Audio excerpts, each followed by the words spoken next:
All right, I don't know if Dave messed up by letting me come up here, guys, but we'll see, all right? No, I'm just kidding. He gave me the opportunity, save the best for last, you know what I'm saying? Last sermon of the year. Come on, kids, this one's for you guys. Let's get it going, let's get it rolling. Anyways, guys, I'm gonna start by reading us some scripture, then praying, then getting into my topic, or the Lord's topic. So I'm gonna be in John 15, 1 through 6, all right? So that's what it says. This is the NRSV. So it says, I am the true vine, and my Father is the vine grower. He removes every branch in me that bears no fruit, and every branch that bears fruit, he prunes to make it bear more fruit. You have already been cleansed by the word that I've spoken to you. Abide in me as I abide in you. Just as the branch cannot bear fruit by itself unless it abides in the vine, neither can you unless you abide in me. I am the vine, and you are the branches. Those who abide in me, and I am them, bear much fruit, because apart from me, you can do nothing. Yeah, God, I just thank you so much for your word, and that you want to live with us, and that you want to abide in us. God, I just thank you for the thankfulness that was shared tonight, God, and reminding us that you are so alive and working here at K2. I pray for my words tonight, God, that you would use me as a vessel and that you would just speak through me tonight. It's in your name we pray. Amen. All right, guys, so I get to talk about abiding. Dave let me kind of talk about what I wanted to talk about, which is pretty cool. I'm sorry for the youth. They've already heard the sermon once, okay? Sorry for you guys. Love you guys. Bear with me. So I'm going to be talking about abiding as rest, right? Abiding can be a lot of different things, but mainly it's remaining in God. But I really want to focus on resting in God tonight and the relationship between work and rest, But the first thing I want to talk about is burnout, okay? Who in here knows what burnout is? Youngins, do you guys know what burnout is? We know you can do a burnout in a car. That's true. You can do a burnout in a car. So if you guys don't know what burnout is, it's when you are just kind of tired of your current situation and you're just exhausted with it. And maybe you used to like that thing, but now that thing doesn't bring you as much energy. It can even become taxing or toxic, right? So I want to do a little burnout test. Now, you guys don't have to be burned out. I'm not trying to spiritually manipulate you. We're just taking a quiz here, okay? All right, here we go. So, question 1. Do you become easily irritated with others? Now, if you've always done that, doesn't mean you're burned out. That just might mean you're a jerk, all right? But if you're usually a pretty nice person, like my wife, and all of a sudden you're just being a meanie head, then you might be a little burned out. Do you hate coming back from a vacation? Now everybody doesn't like necessarily coming back from a vacation, but when you come back from said vacation, are you like, I loathe going back to work and all the people that are there? Or I don't want to go to school tomorrow. I do not want to do it. I hate school. I hate everybody there, right? You might be burned out, all right, if you have those feelings. Do you feel disillusioned or dissatisfied with things that you used to love? This is a good one, right? So if it's your work, right, you might have had a lot of meaning in that job. And now, over time, you're just like, man, I can't stand it. I'm losing meaning, I'm losing feeling, and this isn't what I thought it used to be. Now, this one's big for me. Do you wake up worried in the middle of the night about the job or things in your life? Right? This is a big tell for I'm in a pretty burned out, anxious spot is when I'm waking up in the middle of the night and I'm like, oh my gosh, how am I gonna do this? How am I gonna get this house? How are Reagan and I gonna do this, right? That's a pretty big tell that I'm not abiding and resting in the Lord. And the last one is, are you critical or cynical about work responsibilities? So that one's pretty self-explanatory. If you just are always complaining about your job and it's not normally you, then that could be you, right? So, yeah, Jesus has a different plan for us, guys. He has a plan for rest and abiding in him, right? So many of us either have had a point in our lives where we've been overworked or completely stressed out. So stress has been called the number one health problem. Did you guys know that? You know why? Here's one for you, Chris Anderson, if you don't know, all right? It's because of cortisol, all right? And it makes your heart do funny things, okay? Basically, you get heart disease over time, okay? We live overcrowded lives, and we're doing our best to cram as much into them as we can. Vacation is oftentimes an afterthought. Yeah, I can definitely feel that for myself for sure. When we think about our rhythms, particularly in the West, our rhythms is our schedule, right? We often see tired, weary, and burdened people who are living for the weekend. You're just working just to get to that weekend, right? Truth be told, most people are not intentional to produce and live with regular rhythms. Rather than living with great joy, many are living with great anxiety, which often is related to work or stress. It may be a result of a frantic lifestyle where families are trying to juggle a bunch of different activities, soccer practice, dance, trying to be a good dad, trying to be a good mom. I mean, it doesn't have to be a bunch of different activities. It can just be the stress of trying to make Christmas happen. I mean, this last season is a huge season for burnout, right? When you're just trying to be a good parent, be a good significant other, trying to keep up with all these things is just tough, right? So, truth be told, most people are not living intentional to produce and live with regular rhythms. Rather than living with great joy, many are living with great anxiety, trying to juggle different things. When we examine what Jesus is trying to do, and it's the whole entire creation narrative, we see rhythms. God designed us for rhythms. He designed us for schedules. And trust me, guys, I am the most anti-schedule person that you'll ever meet. So if a schedule's weird for you, try lean into it a little bit. So where do we see this? Over and over again in the creation narrative, we see there was evening and there was morning. There was dark and then there was light. We see that there's different seasons and all these different things built into creation. We know that plants have seasons of growth, fruit, and death. Living things breathe in and breathe out. Rhythms are everywhere. So the biggest one that I see for rhythms is I think about your sleep cycle. In the West, like 8 hours is like amazing, right? If we can get 8 hours of sleep, whoa, right? But 6 is probably right where almost everyone's sitting. But like we're really supposed to get like 10 to 12. And then, I love this one, is the cycle of the seasons. So back in the day, there used to be, it gets dark. We all hate it when it gets dark really early in the winter, right? It's just like, what a drag, But here's the thing.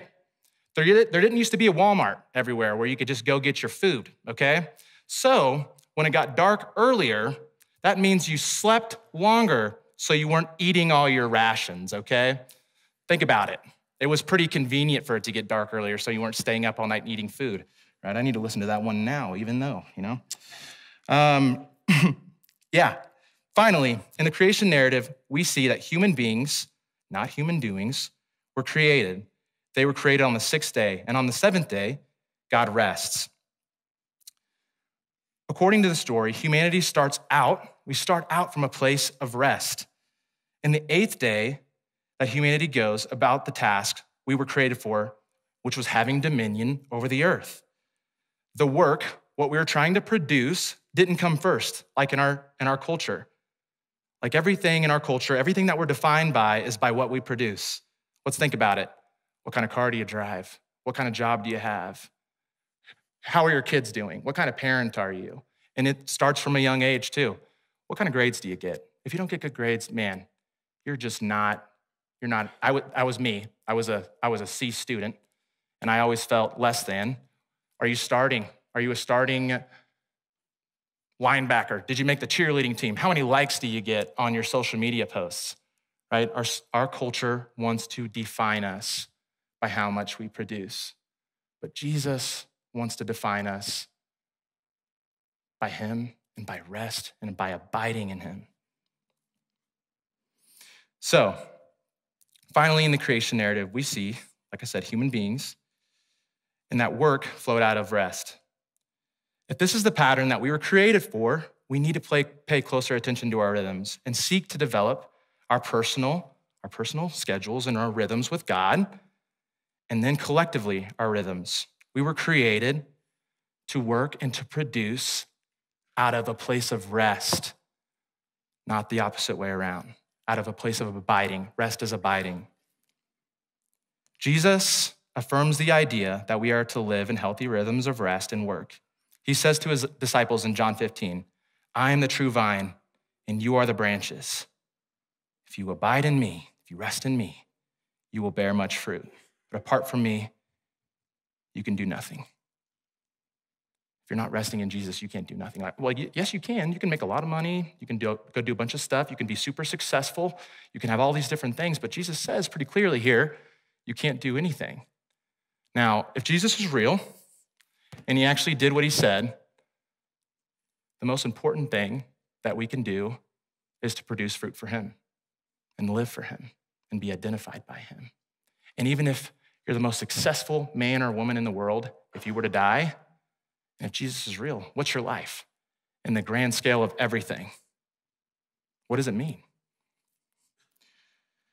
So, one of the easiest ways to see the relationship of abiding and working is to see a grandfather clock.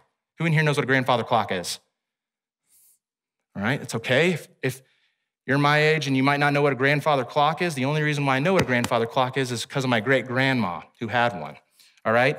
Anyways, I'm about to do some art, okay, guys, to give you a little illustration here.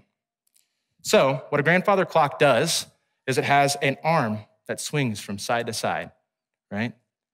And it swings, and eventually on the top of the hour, it dings, and you'll hear like a bird or something like that, or different things like that, okay? So there's a continuous back and forth motion. The pendulum, which is a little arm, swings from left to right. So here comes the art. Bear with me here. No Picasso. All right. And this is the arm. Give me a second here. So, on this up here, we see rest. As we've already seen from the biblical picture, this is our starting point. The idea here is that we spend intentional time with Jesus. We start our time with listening to his voice and what he's inviting us into. He demonstrated this pattern well in Mark 1:35. Very early in the morning, while it was still dark, Jesus got up, left the house, and went off to a solitary place where he prayed. This is a regular occurrence in Jesus' life, and we're called to be Christians, which means to mimic him. We don't just spend time with Jesus for clarity and direction, though, okay? Like a trusted friend, we spend time with him because we love him, and then we want to be with him. That's why we're doing this. We're not doing this because it makes us holy. We're doing this because, man, I want to experience what Jesus has for me. So as we spend seasons and times abiding with Jesus, we start to grow, just like in the verse. So I'm going to put down here, growing. Sorry.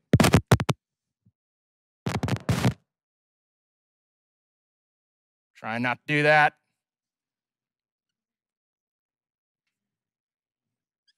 So if you can't see that, that's because of the thing that was really loud. So that says growing and pruning right there, okay, guys? So as we spend time abiding with Jesus, we must also experience seasons of growth. Jesus, just like in the verse I just read, is using an agricultural metaphor of what it looks like to abide in him. So, overgrown plants cannot bear really good fruit, just like a little plant can't start to bear fruit yet. You cannot force a young plant to bear fruit and a big plant to grow fruit. Who knows about grapes? Like if you let them grow, just continue to grow, the grape will actually not taste very good.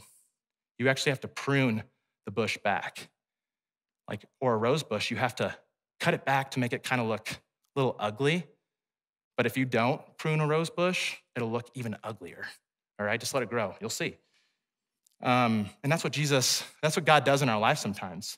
Sometimes we need things cut out of our lives. We need things pruned back. We need to be set in a direction that God wants us to go. And that comes from our time of resting in him. By studying his word, the Spirit speaks to us. We're like, man, I know for me, a lot of conviction has been brought through my time of resting in him. I remember when I was in high school, having relationships cut out of my life, having the love of things and materials cut out of my life. And then I see God's faithfulness when I follow him and I rest in him. Sometimes we will spend time abiding with Jesus, discover clarity and direction, and then spend a season growing in that direction. Rather than arriving at a place of producing fruit, however, we may need to go through a season of pruning. It may be frustrating to walk through these seasons. These are oftentimes really tough seasons that God's asking us to go through. And a lot of us have seen some of those seasons of thankfulness up here that God's growing us. But then, while it might seem preferable to spend every day relaxing and abiding, God actually does call us to produce fruit, right? So on the other side, I'm going to put work. Okay? In the creation narrative, Adam and Eve are told to be fruitful and multiply. Being fruitful and multiplying both indicate work. They don't happen without intentionality. Now back to John 15. Jesus says, "It is to my Father's glory that you bear much fruit." In Ephesians 10, we read that we were created for good works, which God prepared us for. The fruit doesn't necessarily look like a brand new house. It's for the fruits that Jesus wants to provide in us, which is self-giving love, intentionality. It's a different kind of fruit that's not defined by the world. So, these times of temptation and wanting to do, skip the line there.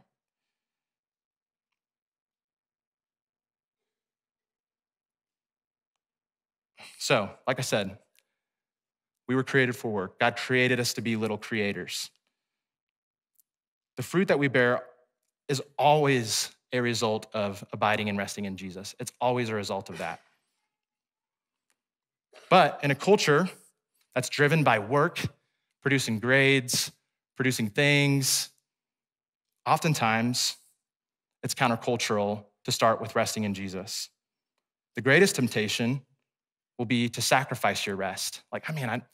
Church is great and all, but I don't have time for it this week. My time with Jesus is important, but man, I have a test. The pendulum swings from side to side, and eventually, if we spend too much time working and trying to produce, if you've seen a clock, it just gets stuck there, right? And it gets broken. The greatest loss in times of burnout isn't necessarily the job or the finances, but oftentimes it's significant relationships. It's hurting your significant other, your kids, your family. And a lot of us have felt this striving. This is not the way that Jesus designed us. He didn't want us to be defined by this. That's not what he designed us for. So, what does Jesus want for us? He says, abide in me, rest in me, and you will produce fruit. The rhythms we need to be engaged at multiple levels. Just as we see large and small, like going to church, we need to think about our little parts of our day. So, I have four application steps now, bringing it home. The first thing that we need to think about is that all this spiritual discipline stuff is always based out of, man, my life is out of control. Every effort that I try to do on my own, God, I can't figure it out. I need you. So we need to be re-identified first and saying, Jesus, I love you. Redefine my life. That's the first step. The second one is following him. The first place to aim at developing a rhythm is to divert daily. In Genesis, we see that there's, like I said, morning and evening. Each day, you need to carve space into your lives, just like Jesus did. It doesn't have to look super fancy. Mike's actually going to come up here in a little bit to show us what that could look like through a time of prayer. It might be an intentional cup of coffee with your significant other. It might just be a few minutes praying for the day. God, this is your day. There's a lot of stresses that are happening today. There's a lot of things in my life that I don't know what it's going to look like, but God, this is yours. The second place is withdrawing weekly. So at the end, like I said, God created a day of rest. In our culture, thinking about not working one day a week is kind of crazy sometimes. But God actually created us to be completely dependent on him. And the Israelites in the desert, they want to go out and gather an extra day. They think, man, I'm going to need a little bit more for this day. If I just work a little longer, then God's going to provide. But what God challenges us with is to say, even though my life is crazy, and even though I might need this money or this extra job, instead, I'm going to trust that you're going to provide for me and that you're in control of my week, and I'm going to rest today. And the third place is to abandon annually. Oftentimes, for our youth, we go up to Big Canyon and we spend a weekend focusing on Jesus. And it's a fun time. There's no homework. And it's just a time to be with Jesus. In our lives, you guys can also abandon annually to go be with the Lord. It doesn't have to be super fancy, but it's a vacation where you just go and ask Jesus, what do you want with this year? What is this supposed to look like? Dave just did this recently. He went and abandoned, needed to be with the Lord. It's a very healthy thing to do. So what do these create, right? We're not just doing these to be religious. What does resting in the Lord do? It's countercultural, but every day, if you surrender every single day, you're saying, God, you're in control of my life. What do you want for this day? And then weekly, God, you're in control of my week. I'm resting in you. What do you want for this week? And then annually, what do you want for this year? And then the more you do these things and rest in him, it develops surrender to God, saying, God, my life belongs to you. And oftentimes in a new year, we try to think about, man, I really need to lose weight. I really need to make more money. I really need to spend more time with my family, which are all really good things. Don't get me wrong. But what Jesus says is actually start with what I want for you. Start with resting in me. Start with abiding in me. And then you're going to produce the fruit. Then you're going to be the people that I want you to be. Then you're not going to have this production devil that's always trying to drive you forward. It's going to be the Lord and the Holy Spirit bringing the fruit into your life that he wants. So with that, I'm going to have Mike come up here and give a little example of what it looks like to divert daily.